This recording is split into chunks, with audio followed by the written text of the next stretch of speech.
In the past, I've discussed the humanitarian crisis in Yemen and also the bipartisan bill that Senators Bernie Sanders, Mike Lee, and Chris Murphy had proposed to end our involvement in that crisis. Because, as many of you know, the United States is really involved in the war crimes that are being perpetrated in Yemen by Saudi Arabia and the UAE in their coalition.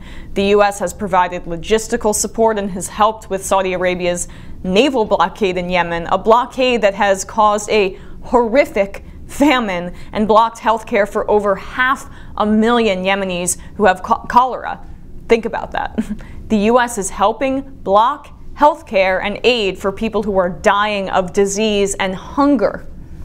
This support for the blockade has been happening since the end of 2016, yes, the end of President Obama's presidency, but it's only gotten worse under Trump. And Senators Sanders, Lee, and Murphy's bill died on the Senate floor yesterday with the help of 10 Democrats. Good God. Vox explains further. A bipartisan effort to end U.S. involvement in a bloody 3-year war in Yemen failed in a close Senate vote on Tuesday afternoon. The vote demonstrated growing pushback on President Donald Trump's coziness with Riyadh, which is leading the war effort in Yemen. That same day, the president met with Saudi Crown Prince Mohammed bin Salman, who was visiting Washington during a countrywide tour. A disparate group of senators, Bernie Sanders, Mike Lee, and Chris Murphy, drafted and introduced the resolution to stop America's support for this bloodshed. This is one of the great humanitarian disasters of our time, Sanders told Vox in an interview last week. But the GOP-controlled Senate voted to table, that is kill, the resolution that says America shouldn't assist Saudi Arabia in its 3-year fight against Iran-backed Houthi rebels in Yemen. By a 55-44 margin, a majority of Republicans and some Democrats effectively said the U.S. can still help Riyadh by refueling its planes and providing intelligence in the Saudis' brutal air campaign. The bill also had some notable co-sponsors: Senator Dick Durbin, the #2 Democrat in the Senate, Elizabeth Warren, Kirsten Gillibrand, Cory Booker, and Dianne Feinstein, interestingly enough. So good for them for trying to push this bill along, even though it failed. But the 10 Democrats who voted against it, the usual suspects, of course. And one who surprised me a little. Senator Bob Menendez of New Jersey, who was just investigated for corruption, led the effort, as he is on the Senate Foreign Relations Committee. Senator Chris Coons of Delaware voted against it, Catherine Cortez Masto of Nevada, Joe Donnelly of Indiana, Heidi Heitkamp of North Dakota, Joe Manchin of West Virginia, Bill Nelson of Florida, Jack Reed of Rhode Island, Doug Jones of Alabama, and Sheldon Whitehouse, also of Rhode Island. Sheldon Whitehouse surprised me a little because he can be very progressive on a number of issues, especially climate change, but not here, and not in some other issues too. He's an enigma to me. But he, along with those other 9 Democrats, voted for war crimes and essentially genocide.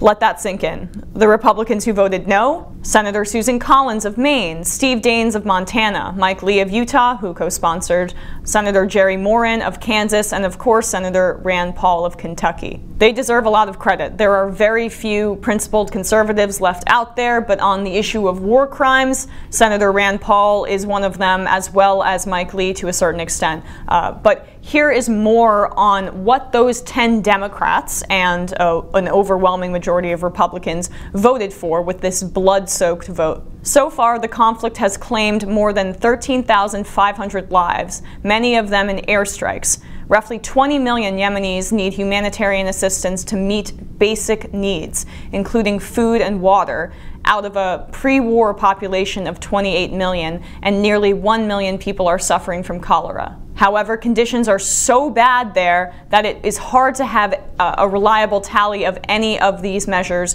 which means the situation could be much, much worse.